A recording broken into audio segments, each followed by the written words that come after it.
Give me like 1 more minute, y'all. I'm coming.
All right, folks. We are here. What is up, everybody? It is your boy MM2K. I got my fan blowing. Hopefully it's not too loud. Let me see something.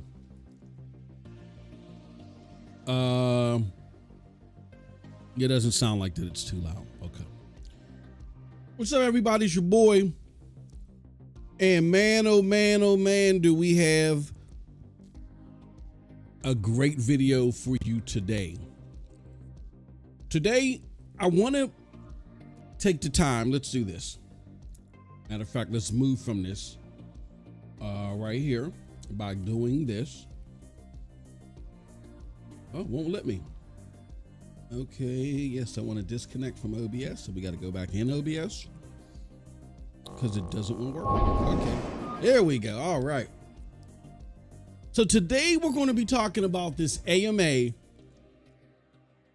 that happened about 10 days ago. With this guy or this person that's supposedly a Stadia insider.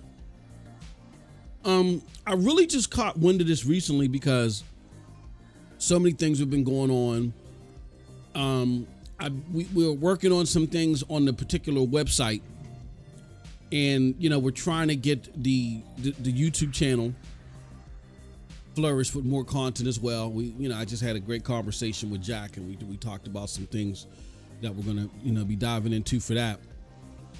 But yeah, as soon as we get I might as well throw this out here right now. We're looking for a producer, someone that can help coordinate content. When I say producer, we're looking for someone that just coordinate content, that wants to work with talent and say to said talent, hey, look, this is a channel that is open to the cloud community.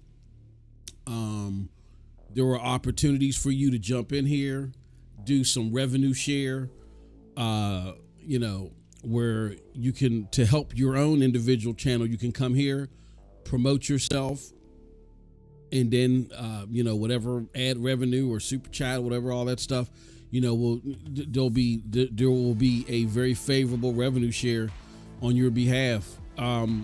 Just come on over, check it out, try it out. And if you enjoy it, then you can continue to do it. You know what I'm saying? We got our homie Squid on here. And Squid's been he's been a faithful soldier on the channel. So shout out to Squid for continuing to put out his awesome content on here. And then, you know, so if people want to do that, that's great. There's also content that we want to bring over from the website. And in order for us to do that, we really need a producer. So the producer, as far as compensation, all that other stuff, just come and chat with me. We'll do all that in order. So if you're interested and you hear this, just DM me on Facebook on Twitter at MM2K, or you can leave a response to this video and just leave some contact information there. But if you want to do it more intimately, just, you know, or discreetly, just ping me at MM2K on Twitter. I also can be reached at the MM2K.com at the mm2k at gmail.com if you want to email them. All right, so that's where we're at. We're looking to transform some content on here, bring you more content, bring you more stuff from the articles and so forth, for those of you guys that like to listen to the articles or listen to our opinions after the article. Like I'll give you a prime example. What I try to do with the GFN article is I try not to just regurgitate it, you know, word for word and put it out there. That you know, I think that does a disservice to the listeners and even the writers, because you could just go out there and watch it. What I try to do is try to put my own take on it, on the news, you know, put my own spin and my excitement on the news, and then give you my thoughts on it, you know. So that's something that we regularly do. I know we tried to do other things like a live GFN countdown, other stuff, but we want to utilize our resources appropriately. We don't want to put in a lot of extensive work and stuff into the content that really isn't something that's going to land well with you guys. So I think a good approach is, look, you guys love the website. So we want the video channel to be a support for the website. We're looking more for a producer, may not be the best term. We're looking more for a coordinator that can help facilitate talent to do that. If you want more details, just reach out to me. You know, and we will conversate. All right, because the offer is still open and we're looking to close it soon. All right, so with that said, yeah, a lot of things going on with the channel, in a positive way that we're doing work on behind the scenes. And so I was kind of distracted. I did not see when this was scheduled, and I missed this in entirety. And it wasn't until team was putting out the article that I even realized what I missed. So what I'm talking about right here is, let me go to the Cloud Dosage article on this. What I'm talking about is this article that was just released yesterday, where it says the Stadia Insider speaks what could have saved Stadia. The article goes as follows. This is when Google Stadia made its debut in November 2019. It aimed to redefine the gaming landscape by offering seamless game streaming devoid of traditional hardware constraints. However, its journey was fraught with challenges, culminating in its official closure January 18, 2023. Among the myriad of factors contributing to Stadia's downfall, poor marketing, poor coverage, and technical intricacies emerged as significant hurdles. On Reddit last week, a self-identified Stadia team member did an AMA with the community that has given us all a bit of retrospective. The proof that this is a bona fide insider is provided by a posted picture of a rare set of insider-only Stadia paraphernalia, a clear controller, and a Lego mini flag. A number of tidbits of insight were dropped in the thread. One thing that is striking is how passionate the team was behind Stadia apparently was. And then there's things that they cover in the article: poor coverage and marketing missteps exasperated Stadia woes. about game porting and connecting to other Google products, and what could have saved Stadia. Right. This is what I'm gonna do. I am going to, because I'm actually gonna go through the AMA. This is the AMA right here on Reddit. I'm gonna go through that. But then for this final part of what could have saved Stadia, I'm going to go and reference back here because the team did an excellent job in summarizing these points that are like spread out through this AMA. And this is what I'm going to do. I'm going to add my perspective to it because, let me see, it says the current bit rate. I'm getting an error message because my perspective is, let me see something. Stream settings. I'm sorry, folks. Yeah. Okay. So let me do this. I'm gonna. Okay. Let me just say this part, and then we'll finish up. Because I got to reset something. My perspective on what was being said has been built based upon my interaction with certain other insiders. I don't think that this person, and I could be wrong, I don't think this person is someone that I know or I've communicated with. So when you're an insider, you know, 80 to 90% of how you perceive things could all match up and line up. But then there's that 20% that could be vastly and starkly different with each individual person. You know what I mean? Like if you ever been in a business meeting, nobody looks at all the data and the information the exact same way. You know, people throw up different suggestions. So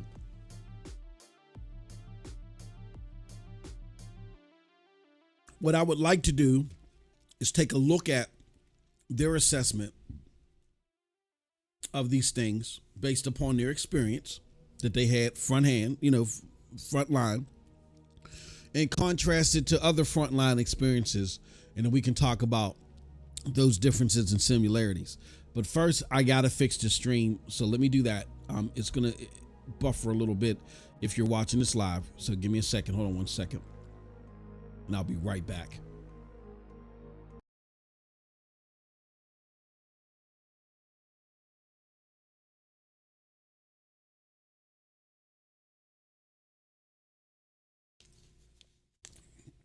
And we should be back. Okay, let me put the music back on. We just recycle, make sure that we're back. Okay, it looks like we're back. Okay, all right. So yeah, I'm gonna start with the AMA. So let's go through that first, and then I'll make assessments along the way about what my thoughts are on any of this stuff. First and foremost, at what point this person was asked, and this person is Abriel. Abriel. That's their identity on Reddit. And they just joined May 7th, or this account joined May 7th. So we never lost faith. No, I'm sorry. This Awamato asked them, at what point did you realize it was a sinking ship? As in, when did it set in with the team that management had lost faith? Now, this is very interesting because Abro says we never lost faith. So that leads me to believe that they were part of management.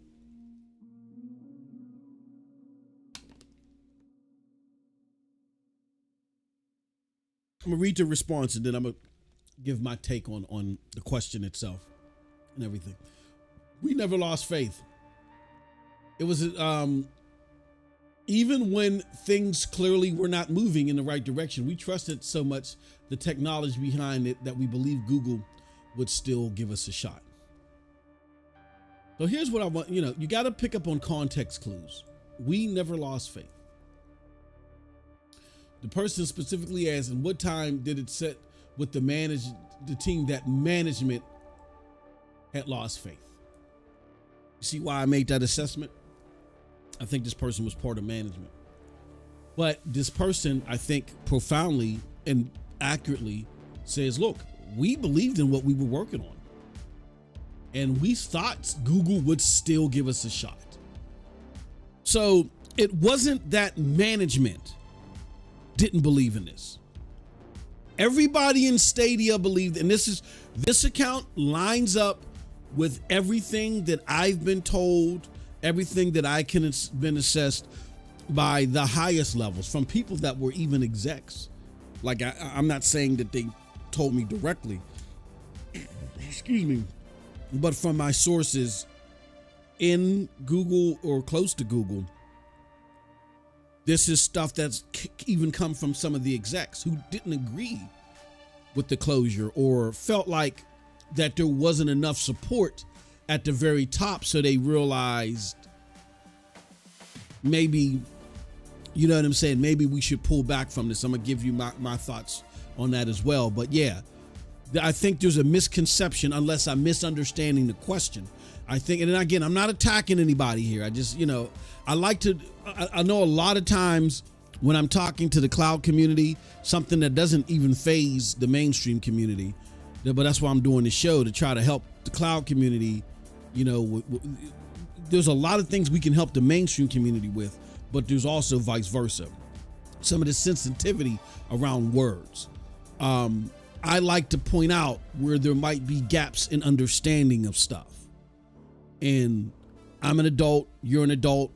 I talk to adults all the time at work, very clear cut, very concise, to the point. There's a misunderstanding here. And in order for us to proceed forward properly, we gotta deviate from this misunderstanding. All right, it's nothing personal.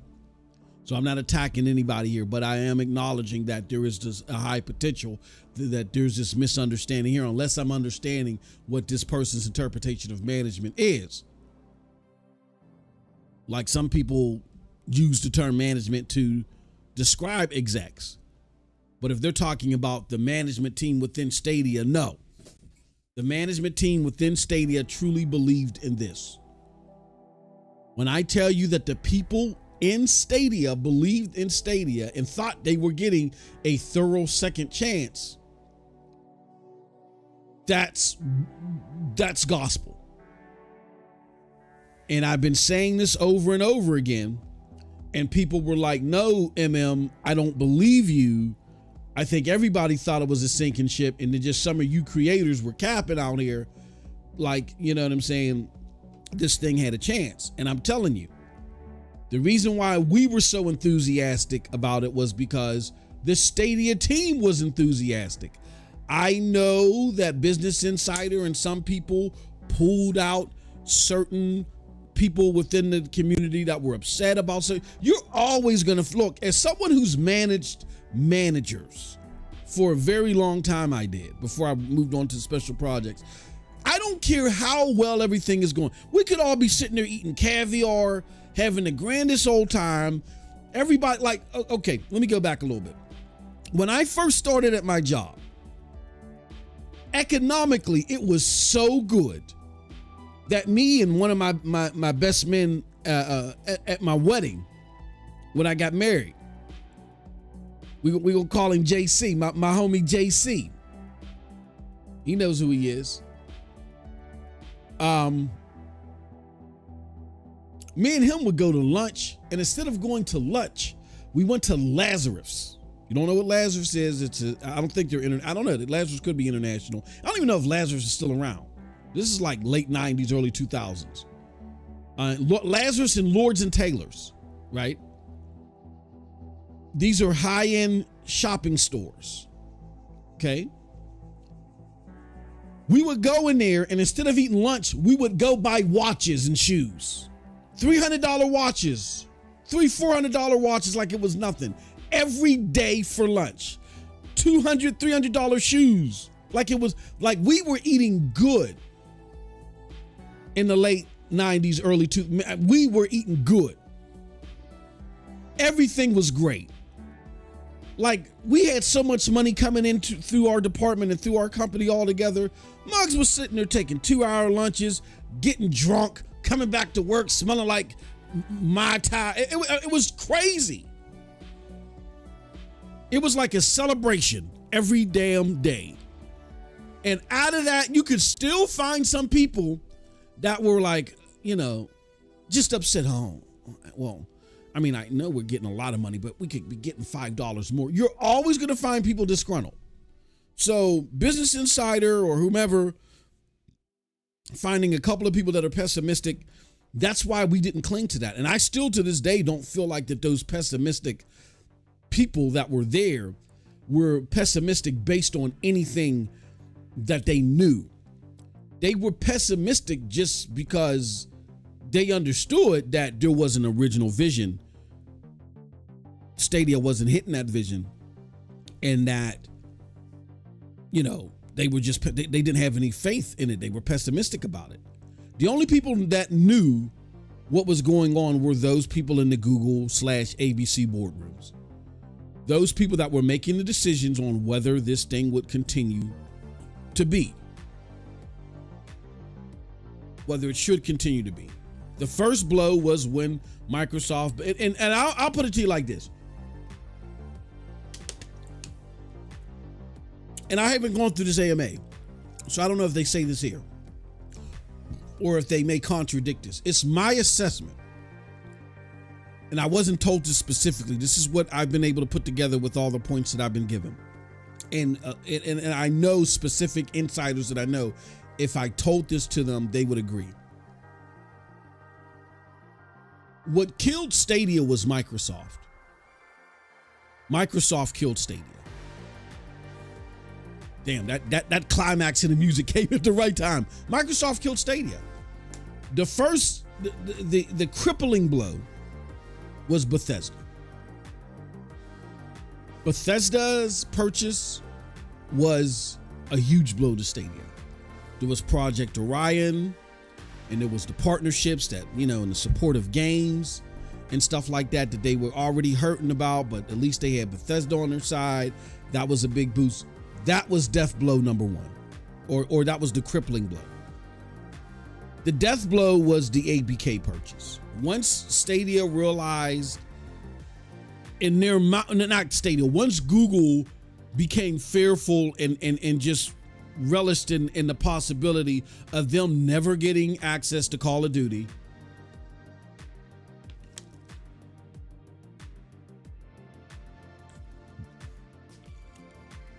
they have no more studios. At least Amazon has studios and partnerships where they can either develop or partner and through some second party deal get some AAA games. That would make their because Stadia closed its studios, they lost access to Bethesda. They're losing support from people day after day, after the failures of 2020, when they couldn't get 1 million active users. What else happened? When in Jason Schreier's report came out, I feel like that was a big blow. See, I wish I would have known about this when it happened, because there's specific things that I would have liked to ask that I've put forward to my contacts and the people that I know. And they're like, you know what? That very well is possible, but I can't confirm that. But I believe Jason Schreier, when he released that information of who was getting what from Google, I feel like companies like Take-Two that may have supported the platform an additional year saw what Ubisoft was getting and was offended and said, if you don't give us more, 5 times more, then we're out of here. And that's not sustainable. So they just stopped supporting Stadia. Then that's when you started, not all the games, not even half, but then you started seeing more and more games not fit under the 60 frames per second promise and stuff like that. I feel like that more and more people just was like, you know what? No, they were disgruntled, and the AAA companies started to back off, right? That being said, there was still hope. I just think that those two things, there was still hope within the Stadia team. I know that for a fact. I just, from what I could surmise, what happened was Bethesda was the first crippling blow. The death blow was Call of Duty. Call it, because not only are you losing access to the biggest game out there, you're not getting Fortnite anytime soon. because Tim Swindle just hates you. Excuse me. But now you're not getting Call of Duty, and your Call of Duty business with the cloud, with them just using Google Cloud for the online menus or whatever, that's at risk. They're just like, look, we need to put this thing to bed. That was their thought process, and I feel like it was the wrong one, because had they stuck into it, they would have gotten Call of Duty. Now, the cloud business with Call of Duty would have been at risk, but then they could have argued for that, you know, with the regulators. I don't know, but I think Stadia would have still been around if they weren't so antsy. That being said, I totally agree with this, even though I didn't work at Google. All my contacts have echoed the same thing, and that's why me and the creators that I work with, they were so positive about Stadia, because the Stadia team themselves, they were so optimistic. They were given optimism all the time. It's just that it's Google,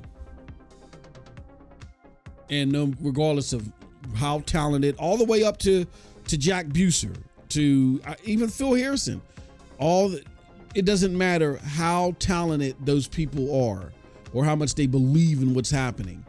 If that Google board and that CEO don't take this seriously, then it's not going anywhere anyway. So I totally agree with this assessment, and I'm going to continue to read. The release date was exciting, but I think the biggest mistake was not calling it a beta product and requiring a controller and Chromecast to play.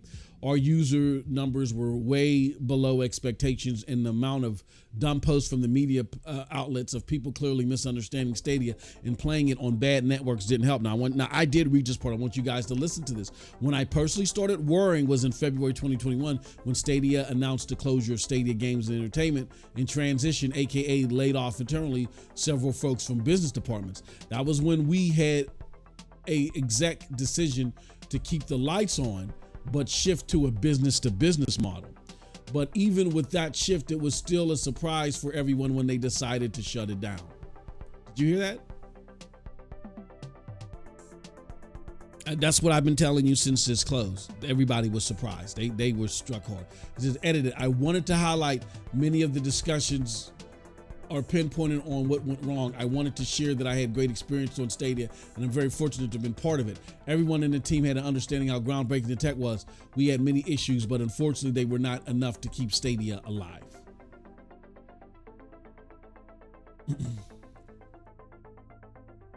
So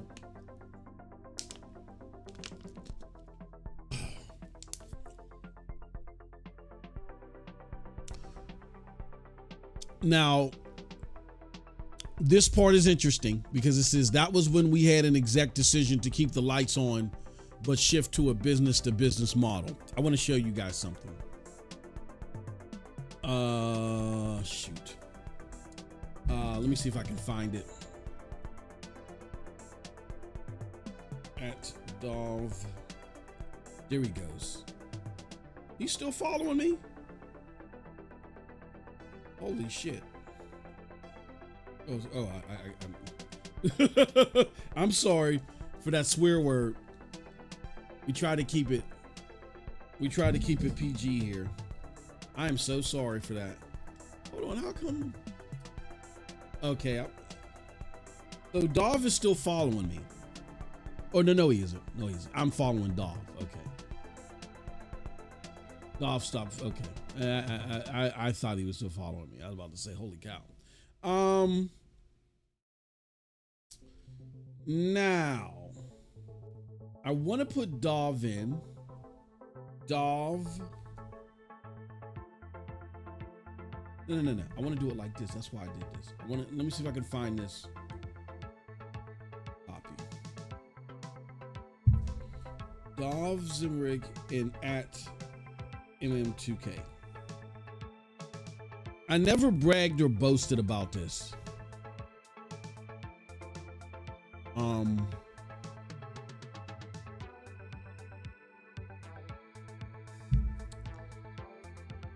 Thank you, Dolph, for helping bring forth your vision. Cloud gaming won't be the same without you. I want Dolph to be a co-host. Yeah, Dolph is my man. Okay, here we go. I think this was it. I think this was a few engagements, likes. There we go. All right. Yep, this is it. I never bragged or boasted about this because I put this out here for a reason. Because of the insider information that I was getting, and I kind of knew stuff, and I told you guys that there are things that I know about that I will tell you. There are things that I know about that I can't tell you.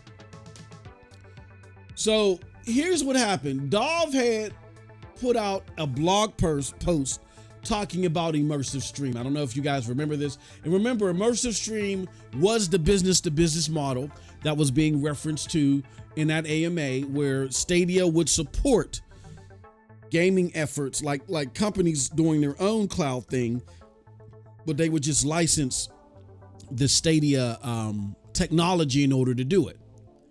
And in order to keep the lights on, the biggest trend was they were going to do the business to business. At the very least, they were going to do business to business. And they knew that there was a player base that preferred there to just be a collective of stuff on Stadia altogether. But regardless, even if there remained to be a business to business entity where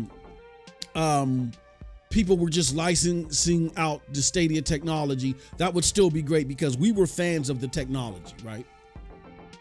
That being said, he puts out this blog post talking about them enjoying Stadia's approach to the business to business model. And let's do this. Let's listen to it. Let's listen to the blog post. Because it's 4 minutes. Let's hear what they say in this article. Let's listen to it.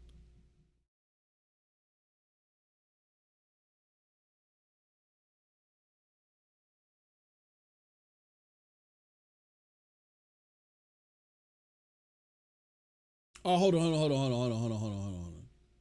I'm sorry. That's my fault. I thought I clicked off this desktop thing. Come on, god dang it. All right, let's do this again. Here we go. Sorry. My deepest apologies. Let me minimize this a little bit. What is going on here? Nothing working today. Okay, here we go. For games. Karen Aurora.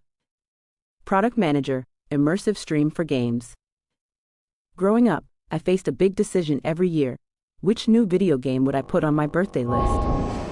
I could rarely try out a new game before buying it, so this was always a risky and stressful choice.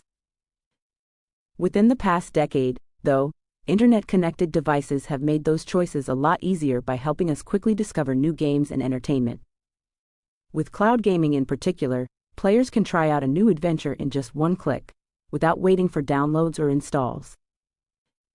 Immersive Stream for Games, Google's cloud gaming technology, powers both our Stadia gaming platform and publishers' ability to deliver games directly to their players. And today, Immersive Stream for Games is supporting world-renowned publisher Capcom with their launch of a cloud demo for their award-winning survival horror game, Resident Evil Village. More players than ever can now try the game in seconds on Capcom's website via their computer browser, compatible smartphone or tablet at no additional cost. Explore Castle Dimitrescu and its mysterious village within the demo for as long as you want, and as many times as you dare. Click to play Discovery and Trial. Our goal is to reduce the amount of time and effort it takes to access games so that players can quickly discover new worlds and adventures. With Immersive Stream, publishers can deliver games for their players to try in seconds. For example, in the past year, AT&T used Immersive Stream to make Control Ultimate Edition and Batman: Arkham Knight available for their customers to play. With the power of AT&T's 5G network, customers have been able to easily try these two award-winning games in full, at home or on the go. For Capcom, Immersive Stream helps them experiment with cloud gaming to deliver a AAA gaming experience directly to new and current players using devices they already own.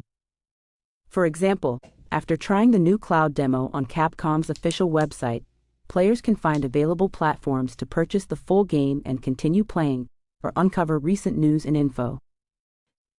Immersive Stream also powered the launch of Stadia, showcasing how a dedicated cloud gaming platform can help players discover more than 200 games and counting without waiting for downloads or installs.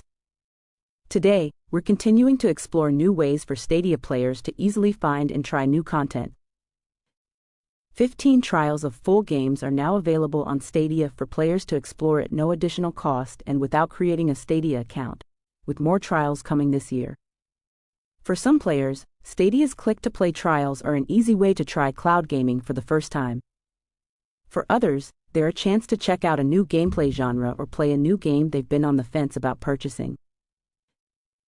The future of exploration and play. Immersive Stream for Games makes games more immediately accessible for players across more devices, with the ability to choose how and where they want to play. And compared to the challenges of in-person industry events, cloud gaming is unique in its ability to help publishers deliver their games for players to discover and try in seconds. Our work with customers like Capcom and AT&T, as well as our own ongoing development of Stadia, gets us that much closer to helping players around the world easily explore new adventures.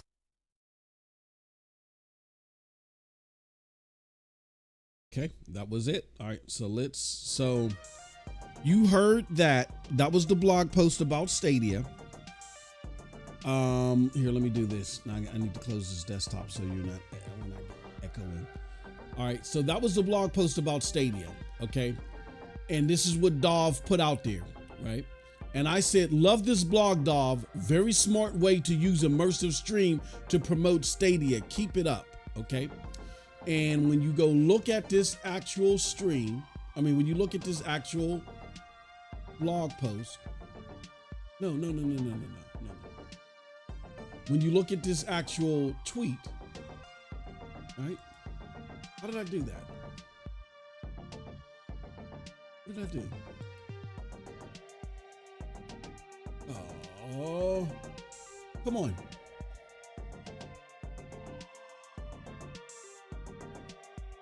I just did it. This is so weird. Oh, okay. View engagements. You guys can't see it. Okay. But of these 6 likes that my post got, Dov Zimmering is one of them. Dov Zimmering is one of them that liked that post. Now, why is that important? Because I already knew what they were trying to do. I had already got inside information what they were trying to do. So what does that got to do with this? And I wish I could show it to you guys. Maybe if I can do. Oh crap! Why? It's not going to show you the likes because it's mine, which I think is so stupid. There, no. There it goes. Okay. So this is the post engagement. And as you can see here, Dov liked that. And I'm going to go back to the actual post itself. That's the post right there. And when you look at, can I look at the engagement this way? Oh, yeah. Okay. So when you look at it, you just go to post engagements, you go to likes, and there it goes. Dov Zimmering liked it. Here's why that's important. That's important because, as this insider says, which I believe that they are an insider, that was when we had an executive decision to keep the lights on, but shift to a business-to-business model. Now, what was I saying in that tweet that Dov liked?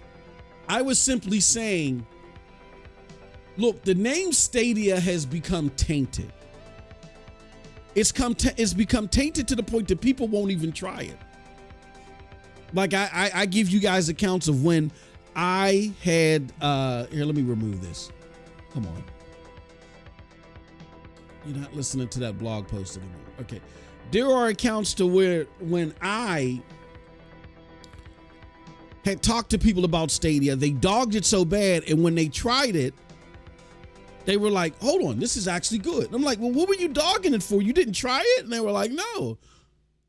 You were just riding a bandwagon? Or no? And I remember I was in, shout out to Z, Next Gen 720. I don't think there's a problem with me saying this. There were several of the Broadband Bullies Brethren and the Broadband Bullies Discord. And those is my brothers from that side of the fence. But when I started creating Stadia content, they were sitting there like, oh. I even had raps made about me. I was even putting raps, post up making raps for Z talking about Moss's heads in the clouds. I am a big fan of technology. I love seeing technology push gaming forward. The biggest technological leap that we've had in recent memory was how the 360 approached gaming. The 360 revolutionized gaming to what we see currently.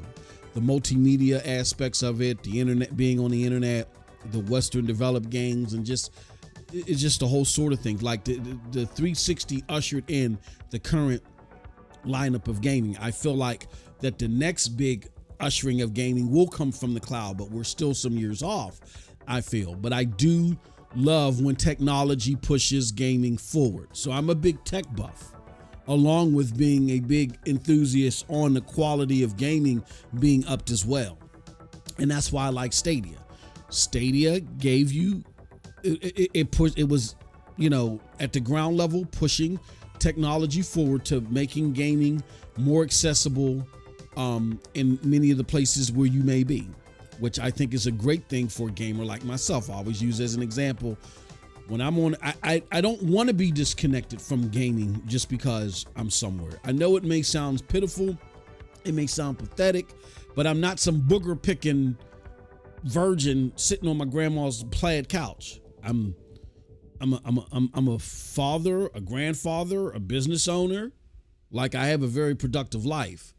I just really love gaming.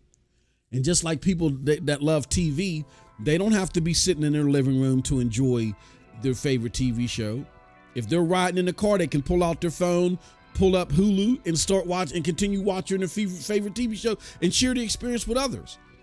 I just find it so astounding that me wanting to be able to do that outside of the confines of my home when it comes to gaming, now I'm looked at as some type of albatross. No, I like the game. So for instance, when my wife is spending up all our money at Victoria's Secret or whatever, because they're having their big sale, you know what I'm saying? And according to her, they're having their sale every weekend. You know what I'm saying? And I'm sitting in the mall for hours as she's, looking for stuff to wear. Instead of me just sitting there looking like someone just stole my puppy, I can instead go whip out my phone and play some Cyberpunk. There's nothing wrong with that. And then what cloud gaming also did for me as a gamer is it required me, it did not require me to waste money on hardware and other things in order to get the best gaming experience. When Stadia was around, I spent the most money on games that I've spent in a long time. Why? Because I didn't have to think about, I better hunker down on these 4 games. The money that I would have spent on drive space and all that other stuff with native play, Stadia eradicated that. Then I was at a point in my life to where things are very busy for me. Like I don't rest, y'all. I really don't. Like, I could rest if I didn't do this, but I just have like ADHD or something like that. Two of my children have been diagnosed with it. I probably have it too. Like, I can't sit still. I'm always busy. So yeah, I could cut from doing this, because I get up 4 a.m. to do it only takes me a few hours to do my job by 7, 8 o'clock the latest, sometimes 9 if it's real busy. From 4 to 9 at the latest, I'm done with my daily work. And then I get time to play until my wife comes home. So from like 9 till 4 p.m., I can do this. You know what I'm saying? Maybe I could do this from 9 to 2 and relax for a couple hours, but I just can't do it. And then there's so many things that needs to be done on the content creation side. Like, I'm doing the job of like 5 people. You know what I'm saying? Like, normally you have a producer, a thumbnail maker, and other people that do other things, especially if you're doing stuff every day. I create content every day, Monday through Friday, pretty much. There's like at least one piece of content that I'm throwing out there every day. And you consider that I'm doing it multiple times, like a day like today, we did a GFN video. I'm doing this. And then we are going to make members content for MM2K Gaming, and behind all that, there's hours of prep behind each thing. This is not an easy flip the lights on and you just jump in and do this type thing. No, there's hours of prep to this that might be longer than the actual content itself. It may take you 2 or 3 hours to do a 5-minute video. You know what I'm saying? If it's super edited, so there's a lot of time with this, and that's just how I operate. So I don't have a lot of time on my hands to sit there and just play like Cold Blood the other night. Even though he did it and risked his sleep, he wouldn't play Hellblade through the whole session for y'all. This is a wonderful video. It's in 4K 60. Check it out. I wish I could do that. I don't have the time to do that. Like at 4 p.m. every day, my wife comes home. She demands my attention, which she should. And then I got 2 hours sometimes to go and run. Catch up with the day with her, eat dinner during that time. And then I got to run out to my other business. And I don't get home from that until like 9, 10 o'clock at night. You know what I'm saying? I'll come home. I'll try to unwind a little bit, but I'm tired. And then I go to and rinse and repeat. That's my Monday through Friday. Saturdays are even worse. Weekends are even worse. Because weekends there are no excuses. Your time is mine. Says my wife to me. And then that's when the kids come, the grandkids come. So you can just imagine. So again, I don't have any free time all like that to game the way that I want to. So because of that, now I'm working to get beyond that. You know what I'm saying? We're building a network, so it requires that type of sacrifice or whatever. But the long-term goal is to where I have a lot more stable time. But we got to put in the hard work right now. I get a lot more free time, and then I can game the way that I need to because I don't have to be so hands-on with everything. That being said, I don't have the time. So if I go to download, and this is a conversation I was trying to have with Cold Blood, that again, because his lifestyle is completely different from mine, I always try to like warn him, do not see through a silo. There's nuance. Everything isn't black or white. There's gray in between black and white. You got, there's some things that you don't settle for, that you stand your ground on and be like, nah, regardless of it all, these are the standards that I have set. There's nothing wrong with that. I have standards that I've set when it comes to gaming, because I'm like, nah, if you put your game on easy and all this other stuff, you thinking that quantity over quality is most important, I can't relate. We can't have that. We can't have a detailed conversation on that. I'm sorry. You know what I'm saying? So I have my standards too, but there's got to be a point in time where you recognize and you acknowledge that everybody's situation isn't the same. Like Cold Blood and I, as much as we get along, as we working together, we have 2 totally different lifestyles. So because of that, where he may not mind being able to go download something, I don't have that time. Like if I only got 45 minutes to play, like if I'm going to play Helldivers 2 and say there's some type of crazy update, right? If I see that there's an update I got to wait for, this, it doesn't even matter. I can't play because all I have is that 45 minutes, and I know that if I don't have at least 45 minutes to play a match of Helldivers 2, I might as well forget it because I'm not going to finish. It's going to be a waste of my time. So because that's my lifestyle,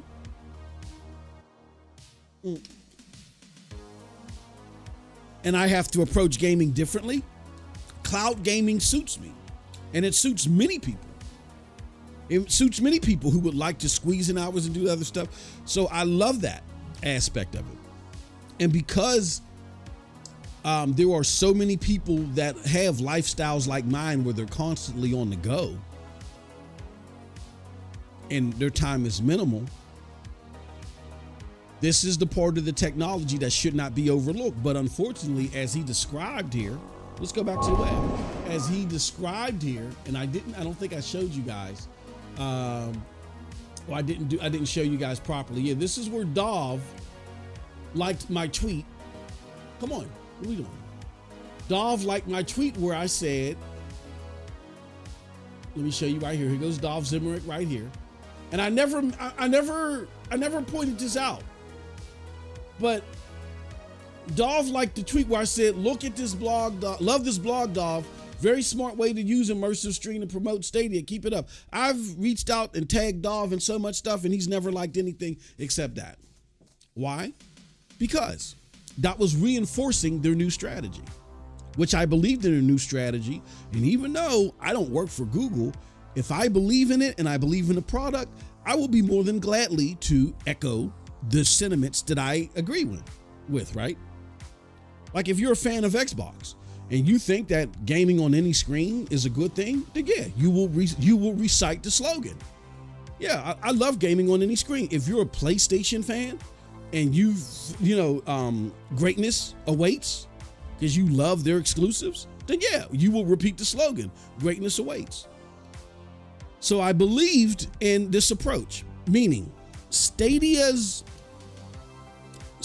was so mired in controversy because, like I said, when I was in the Broadband Bullies Discord that one day, and I had people, I challenged them, I put their backs up against the wall, and I said, try this damn thing, because you're talking stuff on it and you haven't even tried it. When they tried it, they then started talking about, oh, this is awesome.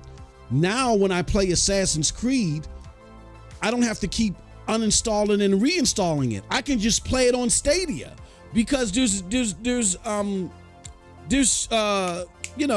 cross-play and cross-save. That's awesome. Oh, now I like this. And someone who was one of my staunchest critics even admitted, yeah, that Stadia technology, I heard it was this stuff. Well, don't just hear about it, try it. This is not about you being on my side. This is about you helping to push forward gaming. Now, understand, I know you guys hear me a lot say, you know what, I'm down for native gaming. I'm down for it, and you see me a lot talking about mainstream gaming. Yes, I do, because right now, mainstream gaming is the way that we get the best quality content. And even though I love the delivery method of cloud gaming, I don't want that to foreshadow quality. And we can't ignore that. See, it's like a balancing act that we have a difficulty with on this side of the fence. They have a difficulty understanding how this progresses the technology of gaming forward, and it really should be embraced. We have a problem on this side of the fence reconciling with, hey, look, even though that way is of the past, it's still part of the present, and it's the way that's delivering us the best games. How? Because the fact that they got to sell that hardware, they are investing money into their exclusives, because if they don't have something that pushes that hardware, then they're going to be up Issues Creek to where, yeah, you still want people to integrate with your service and your platform, but it's not as dire. Yeah, there's still server blades that got to be set up and all other stuff. But it's not as dire. And you actually create less incentive for that right now. Why? Because cloud gaming isn't mainstream. Once cloud gaming becomes mainstream, that dynamic changes. Once cloud gaming becomes mainstream, then what you're going to start seeing is, instead of PlayStation and Xbox being antsy about, oh, we put all these costs into these consoles, and therefore we got to sell these consoles, or we're going to be at a major loss, so we got to have great content to bring these people to these consoles. What you're going to start seeing it then is, look, we got all these server blades running to deal with capacity. This is expensive. And in order for us to not lose out on this, we got to have people that come onto the service. So if we want people to come onto the service, we got to have great content. You see how that dynamic, but we're not there yet. What I don't want to supplement, or what I don't want to see happening, is I don't want to see people just push things on the cloud, it not have that quality, and therefore it not get embraced. Or you still see this rejection to the cloud because the community is misinformed, or a lot of instances they're not misinformed. They may look at what their PlayStation 5 can do. They may even look at what their Xbox Series X can do. Then they look at xCloud and they say, oh, this is my alternative. I don't care. If gaming without friction is supposed to be my benefit, but I got to sacrifice performance and looks, I don't want it. So that's why it's important that the performance and stuff like that, that standard gets pushed up. It got to get pushed up to at least the standards that you're seeing with hardware now. If you don't see, if the cloud gaming performance isn't on par, at least with what the hardware is doing at the mainstream level, then it's dead in the water.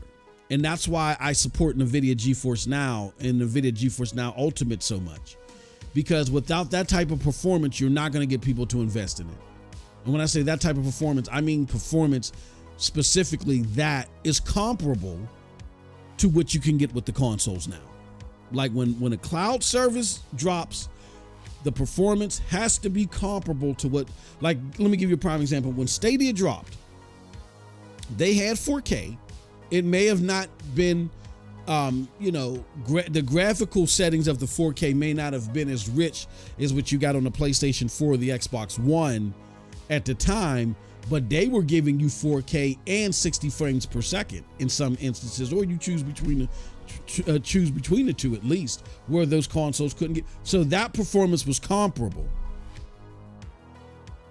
But then you can't have a service that provides 4K or 60. Now the consoles are doing it, and they're doing it and their graphics settings are looking better. Then it's a no-go. Then you're just trying to maintain a niche product, which is going to be a problem. And that's why I say that Bethesda was the crippling blow. I really feel like that Project Orion was Bethesda and Stadia's way of starting to begin to up the quality of the streams and the performance so they could stay relative in the performance battle. And then it would just be a battle for them to get the games over.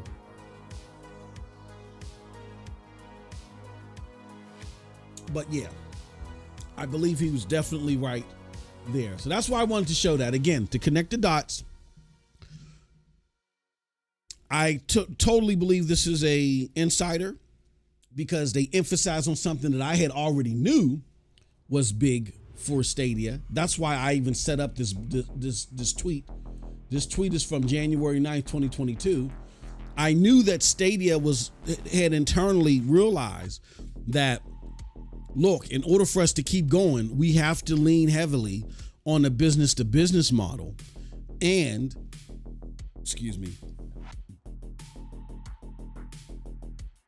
we're going to use that to subsidize the business to consumer model. And there we go. Just like how Xbox now is being rumored to, because they're putting games on PlayStation, that's going to help supplement Game Pass. They're going to help because they still want that option to exist. And because Game Pass hasn't hit the marks that they wanted it to hit, maybe they can maintain it, because Satya is real big on subscription services and cloud integration. Maybe they can subsidize that and keep it going through them selling games on PlayStation. That was the same purpose of the business to business model. The name Stadia has become so ominous out there in the community. But if we can flip it and say, look, immersive stream powers Stadia, and we make the name Immersive Stream the brand, we can just make Stadia, we can just label Stadia a byproduct of that brand, and we'll bring immersive stream to the different companies for them to power up their own experiences. That was the hope. But and I think it was a smart part of it was a smart approach. There's some other things that I think they did wrong, but part of that was smart. It's just that Google ultimately, I felt like they just lost hope because of what happened with Activision Blizzard. That was the death blow that hurt them there. Okay, so let's go back to the AMA. Let's go over to some more questions. It says, is Stadia being reborn as YouTube on demand games? Been seeing those lately. The response is, tech is there, and I'm sure Google will find ways to incorporate it in other products. There was 2 more replies. Okay, they're not from him. He says, no question, but thank you. I had such a great run with the flexibility of Stadia for life. Okay. And says, oh, actually, does Google have a patent on the stream share tech used in the division? I would love to see that come to more co-op games. The insider says, yeah, that was one of the cool features, hard to enable on a console game due to the amount of processing power required. Interesting stuff. Okay, I just want to see if there's, okay. Has it ever been considered to use / team up with Wine instead of manually porting all games for the platform to speed up the process? I don't know about Wine, he says, but right in the beginning of deciding the strategy, the team considered porting versus no porting. In order to take full advantage of Stadia tech and with the focus on the user's gameplay experience and overall gameplay quality, the ultimate decision was to create a dedicated platform which would require the porting of the games. In many cases, devs were being compensated for the porting. All right, so here's what I want to say to that. This was controversial, and I think in hindsight, they probably should have done a dual approach. Like, I would have ported older games. Like, I would have allowed, I would have ported current games, and I would have allowed older games, bigger titles to be emulated through Wine or whatever. Now, they approached that later, something like that later, but it was too late. If they would have did that at launch, I think it would have helped the platform a lot. Why? Because Stadia's biggest problem was engagement. People didn't even want to try it. It wasn't that people tried it and they were like, this sucks. Because that was Xbox's problem with xCloud. Remember when they did their 2.0 update? When they brought things to the Xbox Series server blades? And people jumped on it and they tried it and they turned their nose at it. That wasn't Stadia's problem. Stadia's problem is people didn't even want to try it. Now, there are several things that I feel like Stadia could have done. I'll talk about that when we get to the what went wrong part. There are several things that Stadia did that hurt that effort. And I think one of them is not having a emulation process. Now, again, I know this is sensitive to a lot of people in the cloud gaming community, one of which they know who I'm talking about. We had a very spirited discussion when I had revealed to a group of people that this is what Stadia wanted to do. It was called the bring your own games, right? That was the internal reference that was being made as they were developing this. And what am I talking about? I'm talking about the thing that you're seeing where with Ubisoft games, if you already own them, you can bring them to Amazon Luna. Like, you don't have to have Luna Plus or Ubisoft Plus on Luna. If you individually own certain select Ubisoft games, and with the hope being that the entire catalog, or the entire, maybe not the legacy catalog, but the ongoing catalog will fit under this, that what'll happen is Amazon, you'll be able to play it on Amazon Luna if you already own the game. And then you're just using the Amazon Luna technology to stream it. And then they've doubled down on this when Amazon partnered with GOG. In their partnership with GOG, you're going to be able to play GOG games on Amazon Luna. I feel like that if Stadia, now that was the Stadia thing. The thing about it is, I don't know if there's a mole in Stadia that goes back and tells Amazon, because it feels like that Stadia starts working on this stuff first. Amazon finds out about it, but they release it first. You know what I'm saying? That has consistently happened. Like the Ubisoft Plus thing was mentioned first with Stadia, but it released first with Amazon. So I feel like there was a mole. Then their controller and the way that their technology worked, you know, like there was some type of mole there. I don't know, but whatever. That being said, and that's why I personally like Amazon Luna. Like, even though it's kind of bare bones right now, they're at least still sticking with it. It's still around. And I think they're just waiting, you know, they're just trying to maintain it. They're just keeping it at a loss until cloud gaming gets bigger. And I feel like that's when they're going to make the big push. And this partnership with GOG, I think, is huge. I'm excited about it. And I think it's important. But when I was having this discussion about Stadia actually wanting to do this upset many in the cloud gaming community, because they're like, well, that defeats the purpose of what Stadia was trying to do. And I'm like, yes and no. Like, yeah, if they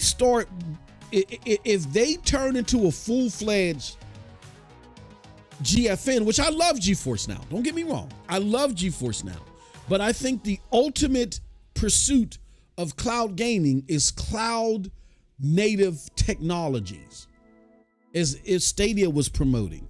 As we've seen, like maybe a handful of devs talk about, we really want to utilize the processing power of the cloud. You've heard this insider say, when they were talking about the stream share, they're like, yeah, that was one of the cool features, hard to enable on a console game due to the amount of processing power required. We want to see games enhanced with this enhanced processing that you're not going to see out of a console probably for 3 or 4 more generations. You can see with the cloud right now if they really start and, you know, flipping that switch. So my thing is that as much as I want that native development to happen on the cloud,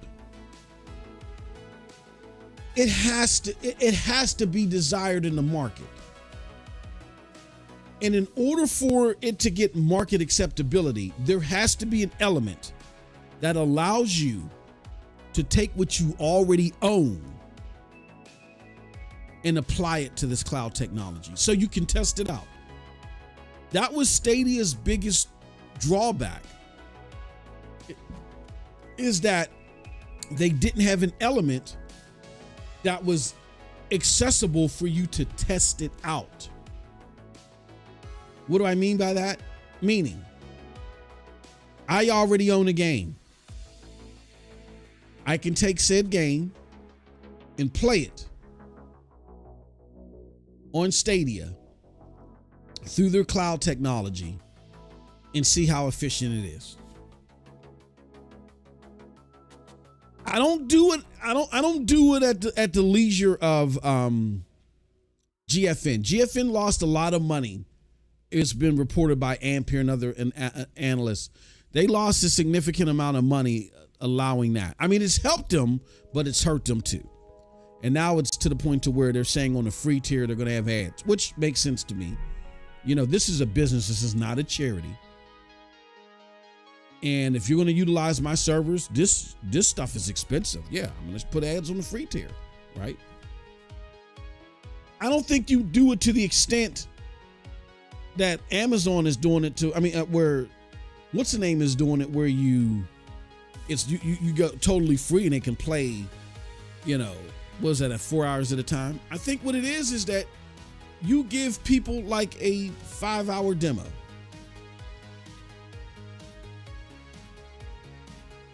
You let people create a 5-hour demo.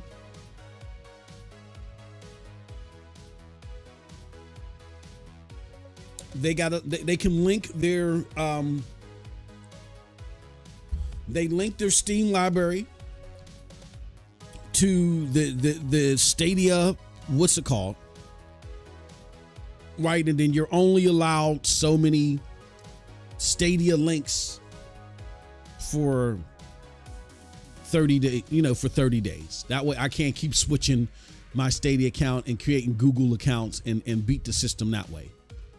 You create, like how you link your Steam account in GFN, you link there will be an element to Stadia to where you can link your library in Stadia, whatever games that you could run through this emulator or whatever through Stadia. It'll let you do it, and you let people try it, and then they play it, and you give them like a 3-hour trial,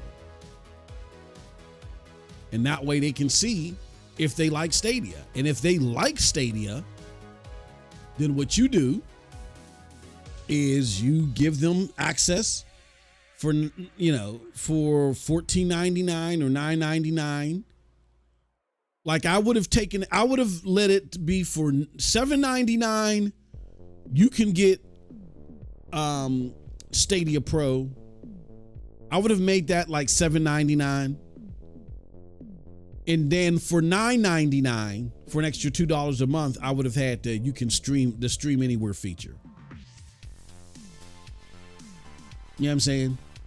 Like, I would have had Stadia Pro at $7.99 and then the Stream Anywhere feature at $9.99, with it to gradually go up a couple of bucks in a few years. Something along that price scheme. If you would have created an element to where people can play and try with the library that they've already obtained, then you're great. Even if, let's just say, for instance, if these people buy games they utilize this Stadia stream service and they never buy a game on Stadia, that's fine, because you got all these people utilizing the service and they never, you know what I'm saying? It's subsidizing the product for us. Like I would have had maybe you would have done it like this. Maybe for $5.99, you can utilize the stream portion. For $5.99, you can utilize Stadia Pro. Oh, no. Okay, I'm going back. For $7.99, you can utilize Stadia Stream. For $7.99, you can just have Stadia Pro. And for $12.99, you can have both. I think that works out. I think that works out. Because then now I can play my game through the most impressive tech that's out there. And if I want Stadia Deluxe, which is the combination of the two, if I want it at 4K, I got to pay $14.99. You see how that works? Hey, look. I think this works perfectly. $7.99 gets you access at 1080p on both tiers, on both bundles. You have a $7.99 Stadia Pro tier, right? That gives you access to Stadia Pro, gives you access to Stadia. You know what I'm saying? Well, gives you access to Stadia Pro at $7.99. There's also another $7.99 bundle that allows you to just stream your games. You connect your store for $7.99. You can do that. If you want to be able to play Stadia Pro or stream your games at 4K, that's an extra $2. So then that's when either package goes up to $9.99. But here's the kicker. You can get both at $14 or $15.99. At $15.99, you can get both. So you're saving $4 when you bundle the two. Yeah, I don't think that Stadia, in hindsight, understood the importance letting people play their games that they have, but utilize the service. If they would have worked on that within that first year, instead of waiting until 2021, I think before they shut down, they would have seen such a significant boost that regardless of ABK being bought by Microsoft, they would have said, no, we're seeing serious inroads happening. We're going to stick with this. Because look at how excited people like Jess Gordon and stuff were when they heard of this capability.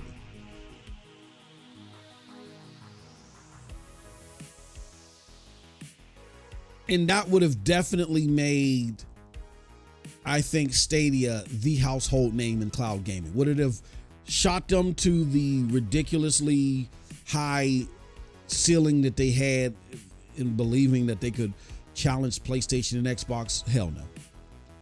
But they would have had a significant notch above all the other cloud competitors that would have made it ridiculous for them to leave the scene. So that's my thoughts on that. All right.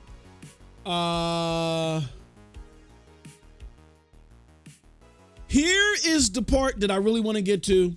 It says, what do you think would have saved Stadia if it was possible?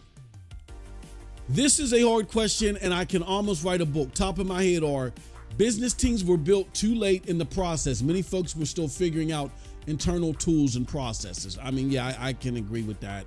If that was the case, that was a horrible approach. But I will tell you this, Google just didn't take all the intricacies of what it would take to run Stadia seriously. Like, Stadia didn't even have its own marketing team. Stadia had to use the Google marketing team in Google PR, and or they had to hire outside sources. Like when they wanted to give codes, they never came directly from Stadia. Stadia had to hire people. Now, don't get me wrong, Xbox and other people hire outside firms to do massive code giveaways, but they're involved at some point, at some juncture. Not Stadia. They weren't involved at all. They had no idea what was going on with their codes. They outsourced it all. And that was Google's fault. Should be a beta product was the next one, open to everyone. We had so much spare capacity since day one.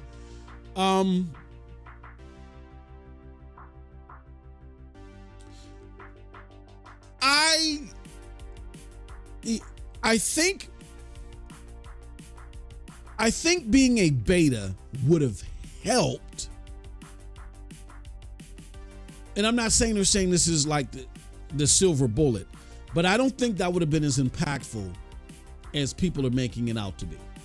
I think the biggest albatross was how they were covered. They didn't make matters better for themselves in some of these missteps, but the biggest albatross was how they were covered. But I do agree that it would have alleviated some things had they called it a beta. Possibly. Some, But I don't think that was the biggest killer. And I know I've been back and forth on this, but in hindsight, I don't think that this was as impactful as people thought it may have been. And I say that understanding the psyche of the mainstream gamer, that they needed to make this a success. The mainstream gamer wasn't hung up on whether this was a beta or not. The mainstream gamer was hung up on, you want me to spend money and you want me to buy games or buy into a service that I don't believe works. That was the biggest albatross on their neck. And for the people that, despite that, were willing to try it but were still on the fence,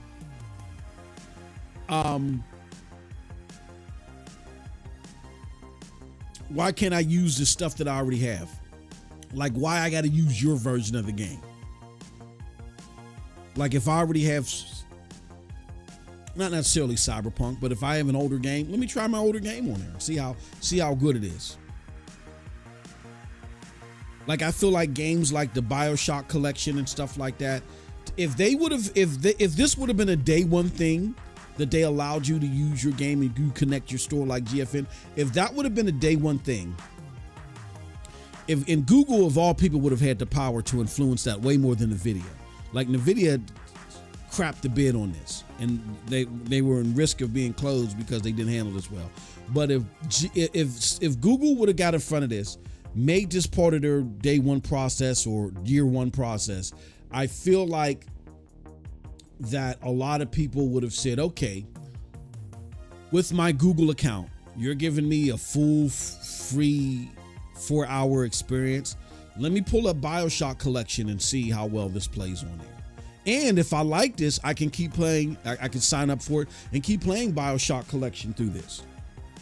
Sure, why not? It's only $7.99 and $9.99 if I want 4K.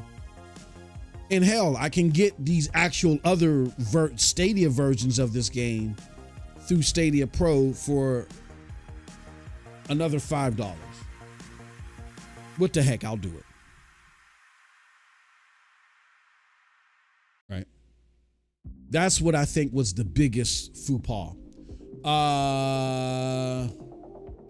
This marketing was the weakest point. Not even people inside Google understood or knew about Stadia. Yeah, and that was because it was created and it was totally based upon grassroots marketing.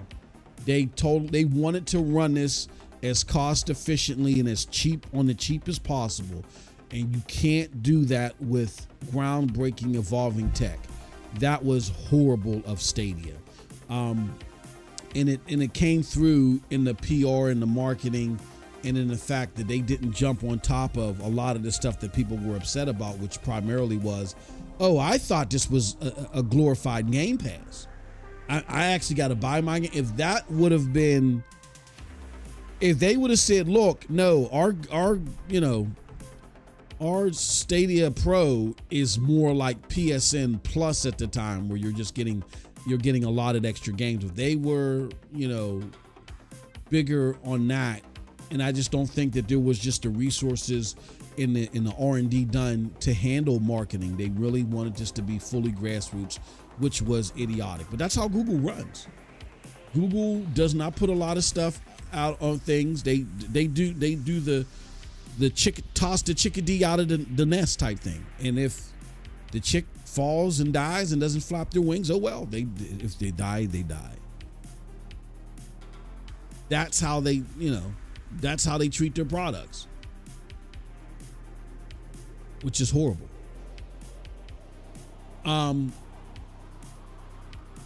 Biggest problem on the business model is Stadia a subscription or a store? We decided to be both, which yielded a very weak offering.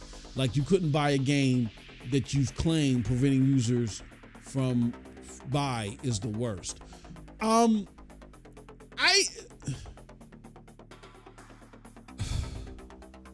know this is someone from the inside in looking at this, and I disagree. I agree that if you claim a game, you should be able to buy it. I think gifting was an option that was left out that shouldn't have been. That was horrible. But I don't see that as this is biggest problem on the business model. I don't think that was a problem. You have you have a platform. That's what Xbox does. That's what Xbox is doing. You can sign up for Game Pass, or you can buy your games a la carte. I don't think that was a failure. I think the problem was that you didn't do enough in the marketing to address the issues that were out there. Like, if I really feel like that if you would have had weekly sessions, or if you would have put the content out there enough to properly explain what was going on instead of expecting us to explain it, it would have been better. They purely leaned on us to explain it, where they should have explained it. I don't think the business model was bad. The explanation of the model was bad, because the thing is that the business model wasn't bad. It was good because it was there. It's working for PlayStation. We have PlayStation Plus, or you can buy our games a la carte. I don't get that one. I don't agree with. I don't agree with that assessment. I agree with the fact that there was a problem if I claimed the game, I couldn't buy it. I think, yeah, that was stupid. But yeah, I don't agree with that. Another failure for marketing was not preparing our users for the product. Many of them thought they were repurchasing the games. That doesn't make any sense. Yeah, I think this I agree with, to where they should have just simply explained this and said, they should have just, in a roundabout way, they just say, what I would have done is I would have had a graphic and I would have said, currently today, what you have is you have a console that you can buy game. I would have had a graphic up there. I would have had a graphic of a square and some controllers, an outline graphic, like, of like a console. You currently have hardware that you buy games for, and I would have had like squares that represent the games. So you can buy those games a la carte, or you can sign up for a subscription service where, as long as you keep the subscription service, you're allotted a number of games every month. You currently have that. With Stadia, we power that. We send that choice into overdrive. We not only give you those options of either buying your games a la carte or signing up for Stadia. I would have had like the Stadia controller come up there, and have like branched lines to both models. Not only do we allow you to do that, but we allow you to do that on multiple screens. No matter where you're at, you're not tied to your couch. You're not tied to a room. No matter where you're at, you can enjoy your Stadia games on the go anywhere. Boom! There you go. I work with the marketing team, even though I'm not in marketing, for one of the richest companies in the world. We're not as rich as Google, but our company altogether is there. And so we are a smaller team as well, to where a lot of things we got to self-resource.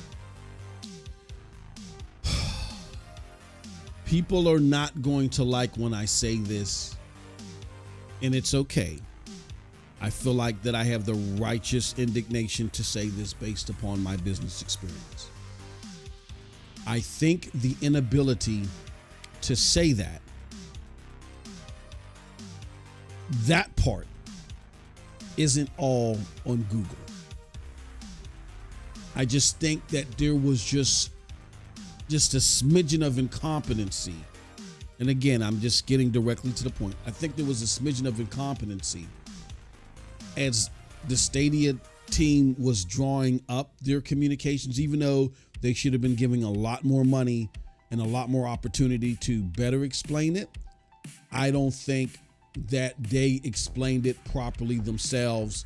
That I pin on Phil Harrison, because Phil Harrison was huge behind the messaging. I think Phil Harrison did not take the right approach in the messaging. Like, he had plenty of opportunity with Jeff Keighley, whatever, to explain this right and explain it the right way and say, look, what we're doing with Stadia, because he was afraid. I think he was afraid of the reception, because cloud gaming was not taken seriously. Cloud gaming was only looked at as in it being tethered to a Game Pass type model. And he was afraid that once they revealed how Stadia would work, that people would say, oh, hell no. But I think getting out in front of it and explaining what it is first, then de-escalate some of the things that happen afterwards. Like, some of the things that happen afterwards are, you know what? This thing doesn't work. They lied about this. They lied because you're scrambling. It looks suspicious, and then when they smell blood, it's like sharks in the water. When they smell blood, they go on the attack. And the attack simply was, oh, now we're going to say this thing doesn't even work. Hold on, I got to send a message.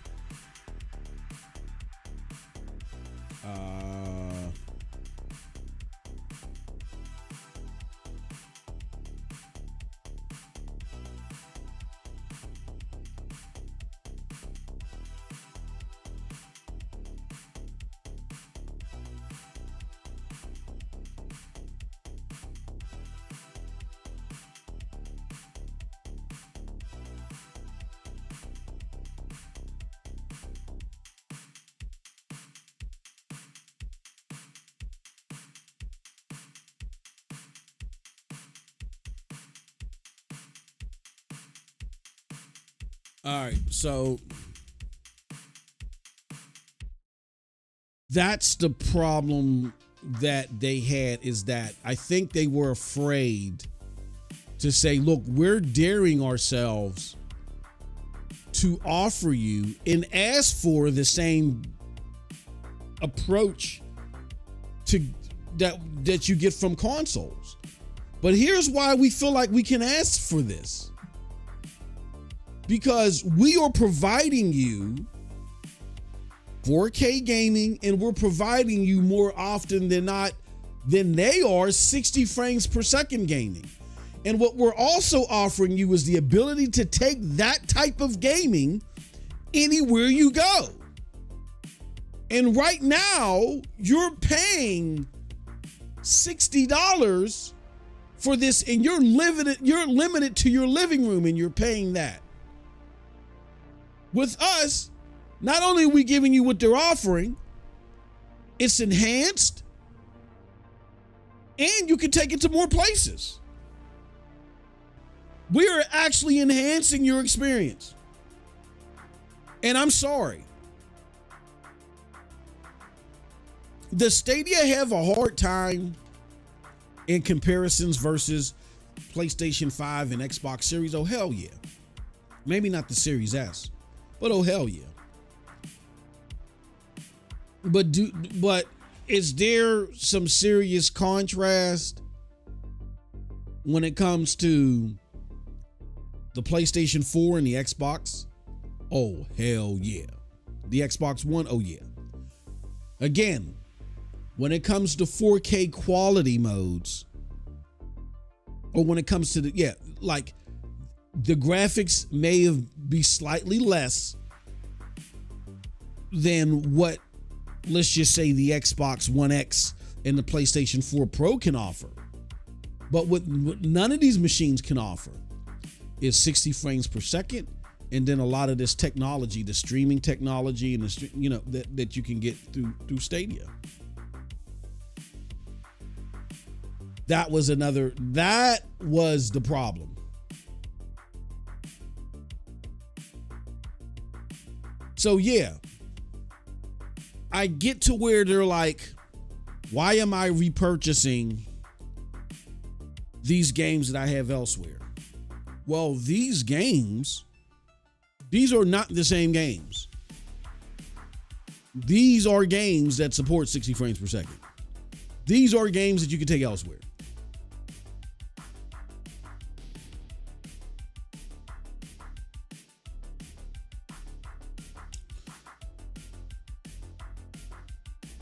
And I think the problem, though, was at launch, you don't have new titles.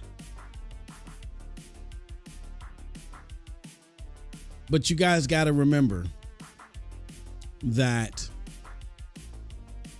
at launch, like the 4K, they had to release the year that they released. They had to release in 2019. Because the new consoles were coming in 2020. And the new consoles would have blown them out of the water. And they only got Project Stream up and running, in 2018? I think, in 2018. I think Stadia's biggest problem was that all that stuff happened a year too late. If they would have had Project Stream rolling in 2017, and then they could have released Stadia in 2018, and then in 2018, they're doing all this stuff. Or they still release in 2019, but then they go buy a big time exclusive. Like they're scouring the market and they buy like a badass exclusive. Like, let's take a look. Let me see. Video game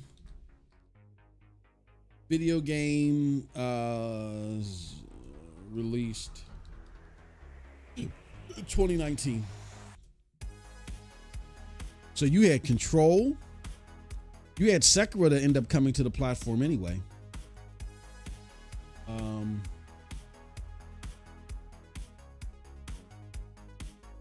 When this is, okay, that was March. What's coming holiday 2018 or 2019? You had the Resident Evil 2 remake. Oh yeah, Metro Exodus, but Xbox had that marketing deal. That would have been when did Metro Exodus? I want to see when. Okay, Metro. Oh yeah, release schedule. Let's look at 2019 release schedule.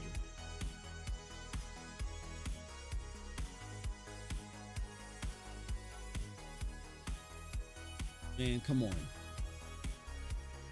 Metro Exodus. When did Metro Exodus come out? Metro Exodus.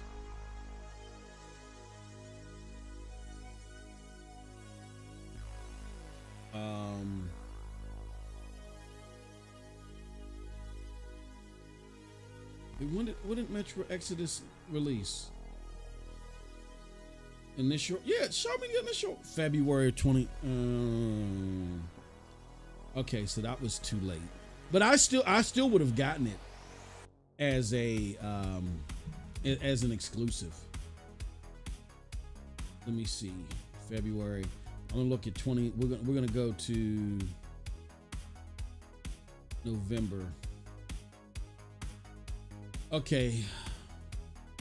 Red Dead Redemption. Oh no, yeah, you wouldn't have been able to snag that.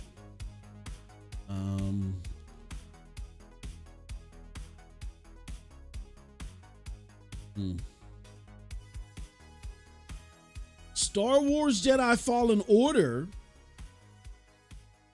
is one.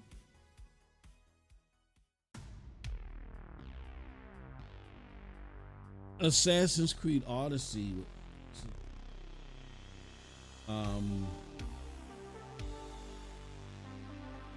Let's see here. Shoot. Yeah, you really didn't have a lot coming in November.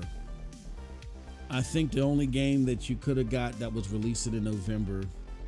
Or let's look at October. There's a game that could have released in October that you just pushed back till November. Like in August. Let's look at August. Here, let's do this. Let's look at August. In September. I mean, let's look at August. Or hell, let's start in September. We're going to go to September, October, and November and see what games that were coming out that maybe Stadia just gives you a crap load of money for it to be a timed exclusive. All right, so it's not going to be, let's take a look here. Not Final Fantasy VII Remastered. Monster Hunter World, no. Okay.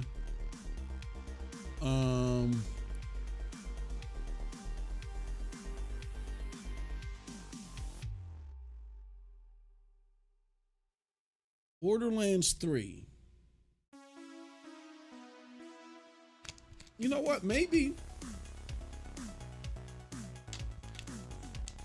Yeah, because Borderlands even signed that deal with Epic.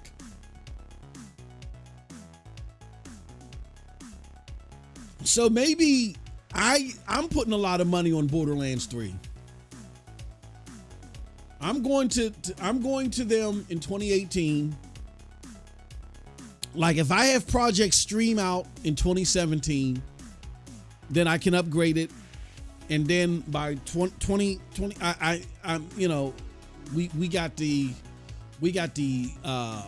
we got Borderlands 3 on Stadia and PC.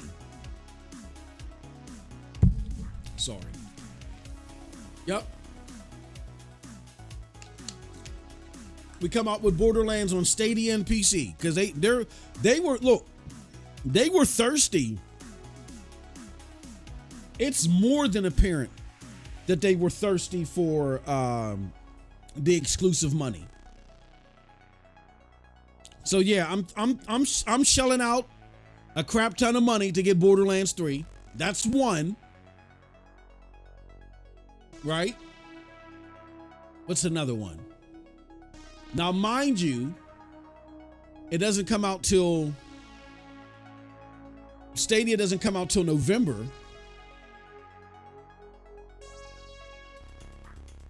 But maybe it comes out in September if they were a year early. Maybe they have it ready in September of 2023. That probably would have been better. Let me see what else. I don't see nothing else here. Day by Daylight, The Surge 2. Yeah, I don't see anything big enough for September. Let's look at October.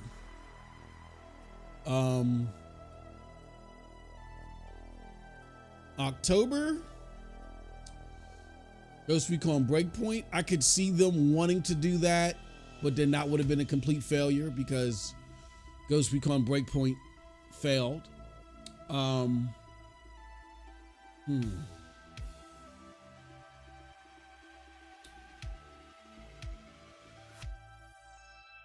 Damn.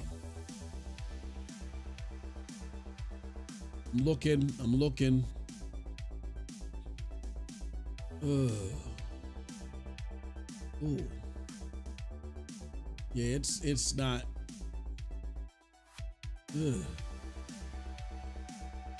It's not looking too. Yeah.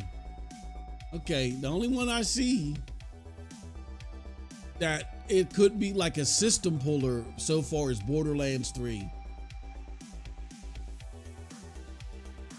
And I think Borderlands 3 was great on Stadia. It was definitely great on Stadia. Ugh. Yeah, you're in a lot of trouble. Let me see here. What else we got? We got okay, November. Like you're not getting Red Dead Redemption.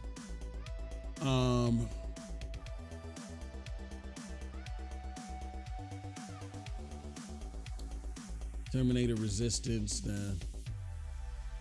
Maybe Jedi Fallen Order. Maybe you get that one.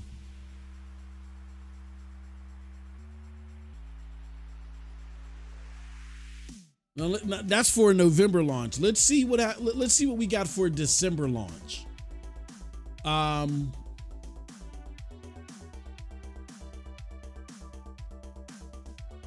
Halo in December. Star Ocean.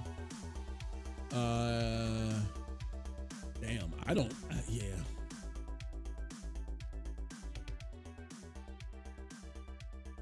Yeah. Okay. So let's go a little. Let's just go a little bit further up.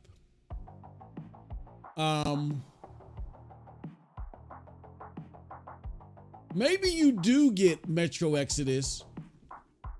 Maybe you do pull out some more of these games, right? These earlier titles, and you push them back. Let's see here. Like Metro Exodus.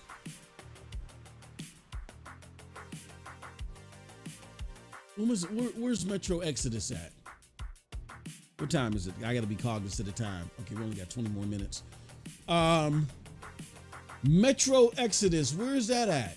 Okay, Metro Exodus originally was slotted for February. I'm putting a crap load of money on Metro Exodus coming to Stadia. I'm yanking that as a timed exclusive. Like I'm paying for the development. I'm paying for the development of Metro Exodus.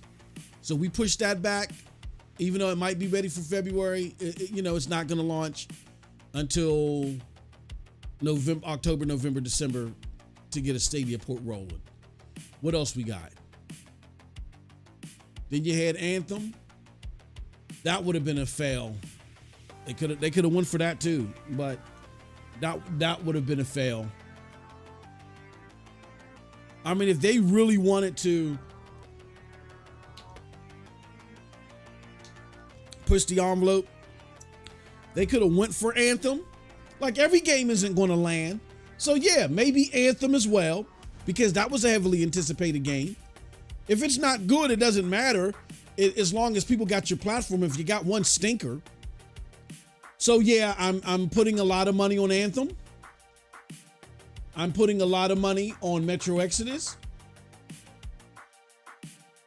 Like, I'm giving these mugs like 50 million each. Like, you got to spend the money to get into this business, especially to go against PlayStation and Xbox. If that was really your goal, then you should have had Metro Exodus at 50 million. You should have had, I would have given Anthem 75 million, right? Let me see what else we got here. You've already got a deal with them. You're already working with them. I'm getting Devil May Cry. I'm giving them 50 million, right? Now, Ubisoft in the Division 2. Oh, that would have been dope. But I think the Division 2, yeah, if you would have, in all of these games I'm doing, these are games that are launching on PC. So they're launching, I'm still keeping the PC port available, but I'm letting these games launch on, and I think Division 2 is a good one too. Division 2 is an excellent one that you get day and date. And they launch in December of this year. Oh, I mean, look, they launch in December of 2019 for them to, it'd be like a 4 or 5 month exclusive, you know what I'm saying? 6 month exclusive deal, right? So then you got that. Oh man, yeah, I'm buying Division 2. I'm paying 75 million for that. So what do we have now? We got Division 2, we got Metro, we got Anthem. Let me see.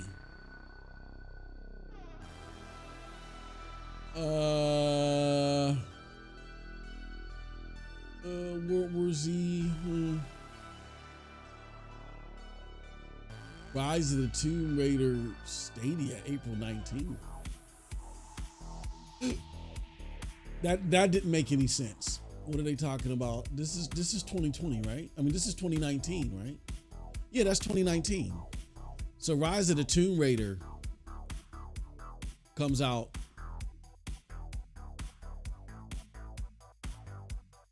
I don't understand why this is here. Did Rise of the Tomb Raider? That's no. Let me see what else we got here.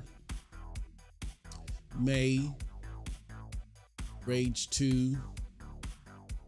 Yeah, I'm getting Rage 2 as well. Let me jot this down. Let's jot this down. So we got I think Rise of the Tomb Raider. I'll just put that up here. Rise of Tomb Raider. Metro Exodus.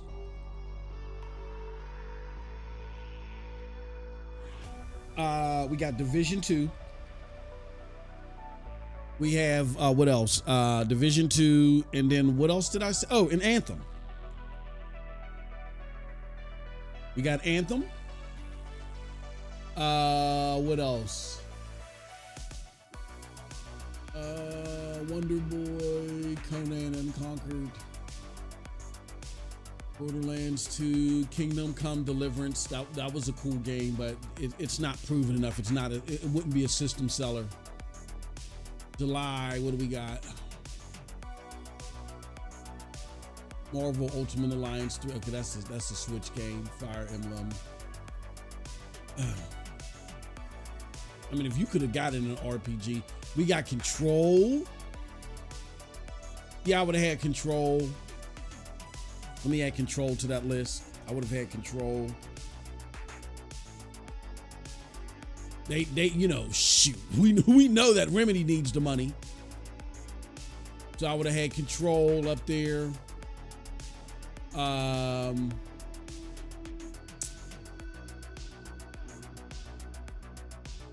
Risk of Rain, Astral Chain, and then let's see, what do we have in September? And Borderlands 3. Borderlands 3. Yep. So I'm launching this platform with 6 exclusives. And I'm paying anywhere between 50 to 75 million a pop. So let's do the math. Timed exclusives, that is. So we're doing 50 times 6. Okay, what are we doing here? 50 times 6 or 75 times 6. So I'm spending anywhere between 300 million to 450 million. I'm doing it. That's what I'm doing. Like, it's cool that you're getting these other games on there, and that's fine. You're paying for those ports. That's awesome. But what I'm doing, man, is, if you want to get these older games on there, fine. This is the problem with Stadia.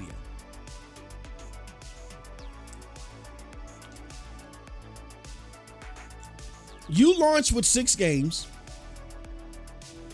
that are exclusive, that are timed exclusive. Okay? I think the sports titles like the 2K. Here, let me see. What was Stadia's launch lineup? Stadia. Let's look at what Stadia's launch lineup was in December. Let's go to December. So Stadia's launch lineup was. Why don't I see the Stadia games? Am I missing something? Oh, no. The Stadia games were in November. I mean, all these other games, sure, you pay for these ports. You know what I mean? If you want to. I'm thinking in hindsight, these are the games that you allow the Steam Connect to connect to, and you play those games later. I mean, you can play those. These are the, but if you don't have the emulation thing, the wine thing that was talked about there, then okay, forget about it. You just pay for these ports as well. And that way you're not paying that much because these games are significantly older. Like, yeah, okay, you got Guilt. That's going to be a Stadia exclusive as well. You got Shadow of the Tomb. I mean, you got, let's see here. What do we have? Thumper. If these games come day and date, you got Assassin's Creed Odyssey, which I'll allow that to be a port. You got, oh yeah, there was there was Fallen Order. That was one of the, but I don't need Fallen Order to be exclusive to stay, even though that might have been, you might want to throw that in there. Like these newer games that came out in 2019, I'm paying for timed exclusivity. I'm paying like 50 to 75 million a pop. So you're timed exclusive with me.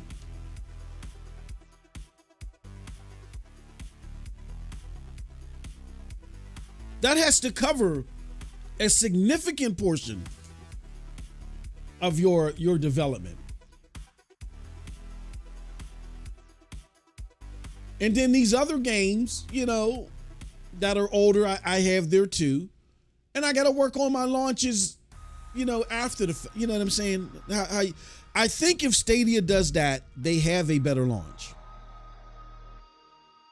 They have a significantly better launch.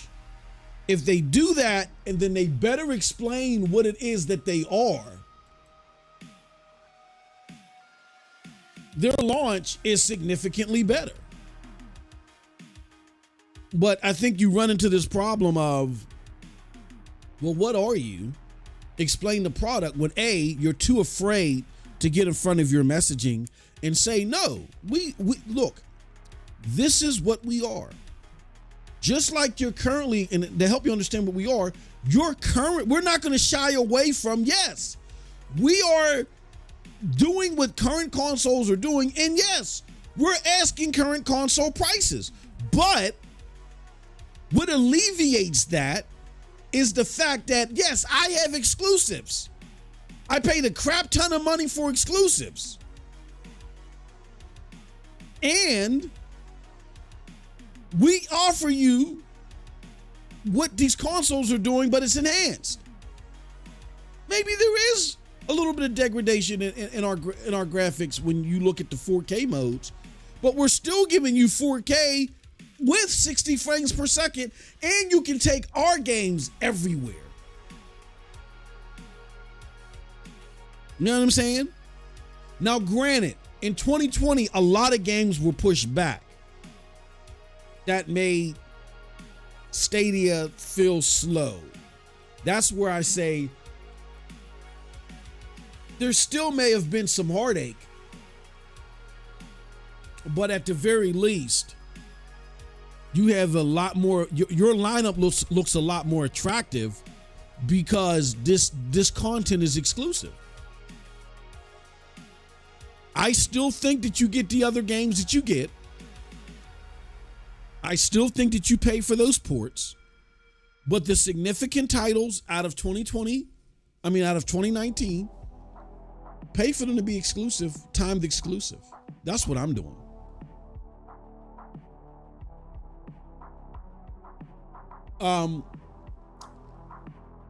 Next it says, took too long to get affordable pricing for purchase. Execs had in mind that users would be willing to pay more on the games because they didn't spend money on console. Wrong. Users didn't connect to these two events.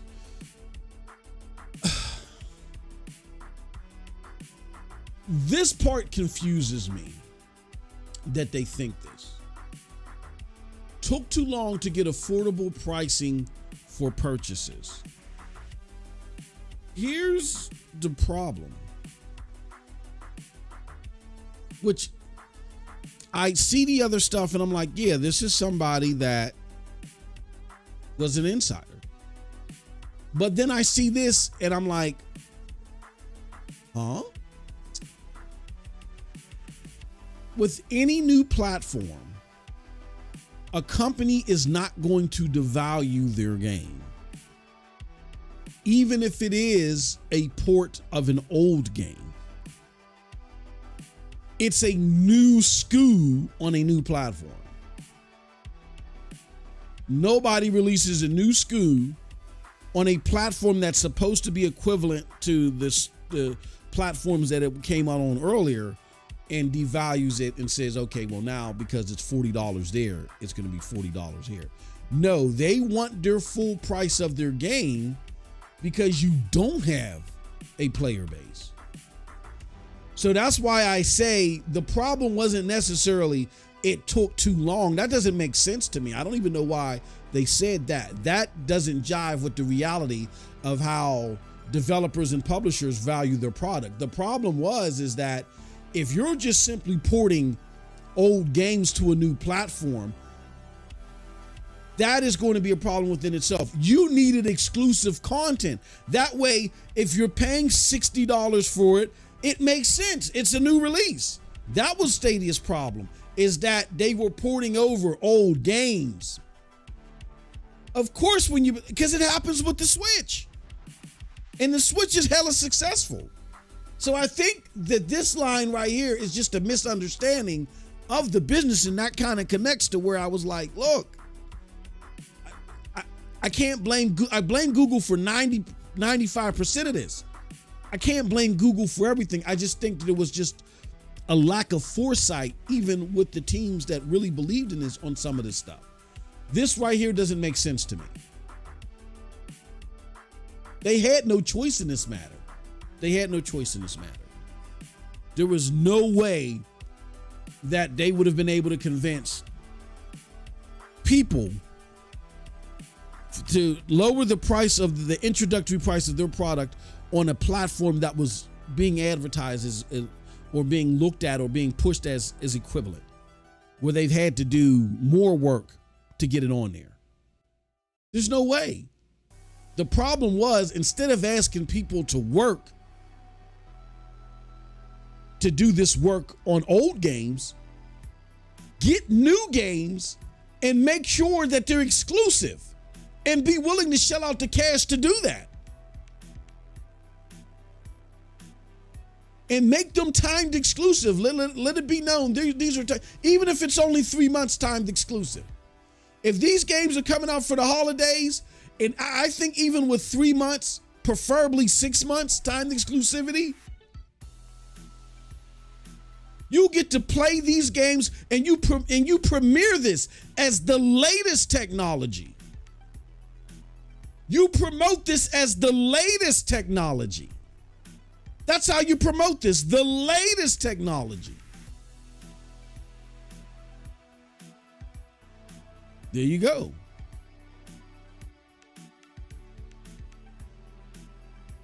The funniest, in my opinion, way that in the start, Google conducted a survey that indicated that 90% plus of the transactions happen on mobile. That's why they decided to build and invest as a focus in the store on mobile first and not on Chromecast, for example. What they forgot was to filter by gaming users, which majority purchase in the same device they play. So yeah, if they made that mistake to make, because I remembered it was goofy that the store was limited at first to mobile. I thought that was just for sake of piracy or something like that. Yeah, that was dumb. But I mean, it further complicated things, but I don't think that is why they didn't succeed. I think this was just fluff. You couldn't even get people to the stage to even want to buy stuff because they didn't even want to embrace the platform. So I think anything that doesn't address getting people to embrace the platform doesn't really address the things that could have made it succeed. I know, as someone that had boots on the ground talking to gamers directly, a lot of them, they didn't. Google's problem was they couldn't get people to even try it. This is talking about something. I mean, you could talk about retention, but once you've already spent the money towards the platform and you're charmed by it, you may be annoyed, you may complain about this, but this likely is not going to deviate from retaining you. Not getting games deviates you retaining you. But I think this was comic relief. I don't think this should have been a bullet. Finally, Google has had this idea of building every tool needed in order to not be dependent on partner. Our internal tools for devs were archaic compared to competitors, and building it into. Now, I agree with that, yeah, because if it's too cumbersome to get the games on there, and the tool sets made it less digestible, if you combine that with the fact that you're not getting high engagements, then yeah, you better pay me more money or I'm not supporting this platform. So, no, I totally agree with that. This was an interesting question. When Stadia was live, there was a lot of rumors about Gen 2 blades that would offer better graphics, potentially even rivaling PlayStation 5. Is any of that true? Was there any sort of yeah, we had the talk inside, but I don't know whether that was truly considered since we had many other priorities. So this makes me believe that this is an insider that wasn't that high up. I thought maybe they had exec access. That you don't have exec access if you're not that familiar with the Gen 2 blades. I talked to developers that actually saw them. As a matter of fact, no, I can say this. It was what was the one developer that was the porting house for Stadia? They saw them. They actually worked on the blades.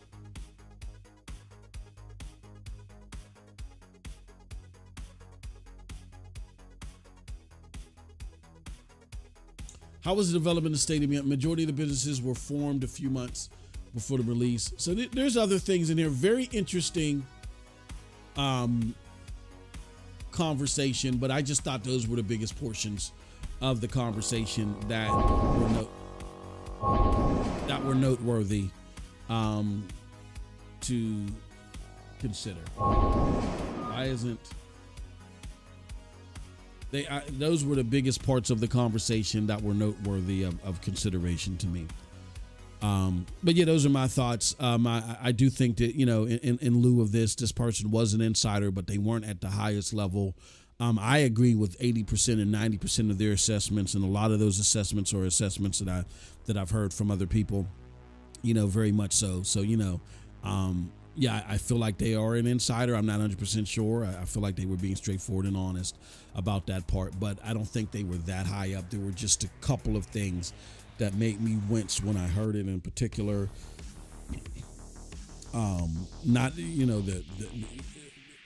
Stadia's problem was that it took them too long to find cheaper prices for their games. Nobody in this industry. You go talk to a dev. Get a damn dev on here to do an AMA. Nobody is porting to an up and coming platform, even if the game is old, and they're going to release it at an introductory price lower than they did on the competing platforms. Nobody's going to do that. To them, that's devaluing their product. What they're going to do is they're going to launch. But what you do is that's something you can't fight. That's out of your control. I do believe that's a problem, though. I do agree that, asking people to rebuy old games at the original price when they can go buy it again on another platform for less. I think what you do is you make that more acceptable by bringing new games there and doing and shelling out the money that you need. Like, I hear money was not a problem. One of the things was, here, let me show you real quick, and then I got to get out of here. Whose decision was it to refund all the players who paid for the games? That was a welcome surprise, unexpected from Big Corp. And this person says money is not a problem to Google. That was the right thing to do. Well, if that's the case, then if money's not a problem and you want this thing to be successful, along with having better support areas, at the very least, I'm getting Rise of the Tomb Raider, Metro Exodus, Anthem, even though that was a flop, but still that's something that people was heavily anticipating. Division 2, Control, and Borderlands 3, I'm paying for timed exclusivity for them for 3 months. And I'm shelling out 50 to 75. I'm, in anywhere between hell with it. I'm shelling out anywhere between $50 to $100 million to get them timed exclusive. Preferably 6 months, but at the very least 3 months. I'm playing for, and you can throw Jedi Fallen. You got to pay the bills to you know what I'm saying, to get in here. So that you were talking anywhere between 300 million to 700 or 350 million to maybe 700 million. You got to pay to play. Especially if you want to compete with Xbox and PlayStation.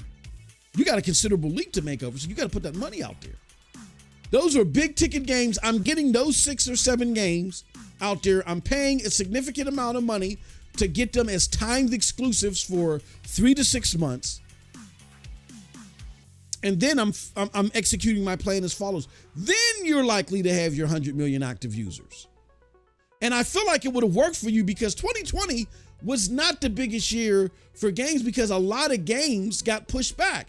But if you got these 6 or 7 games out there and then you're going on your regular cadence, I feel like that you got enough going on for you to hold you over at least for 2020.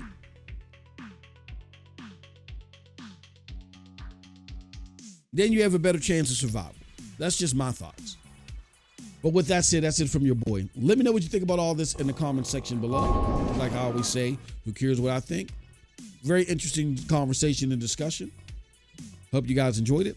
We film this live every Thursday. And if you want to be part of the discussion, become a member at any level right now. But come June, we're changing that.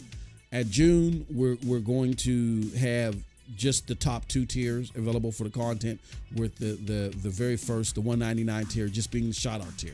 You know what I mean? But yeah, continue to enjoy this at all levels live up until June 1st of 2024. And if you prefer to wait for it, it's live the following Wednesday. Okay. Well, that's it. Appreciate all of y'all. Till next time, have a wonderful gaming day. Peace.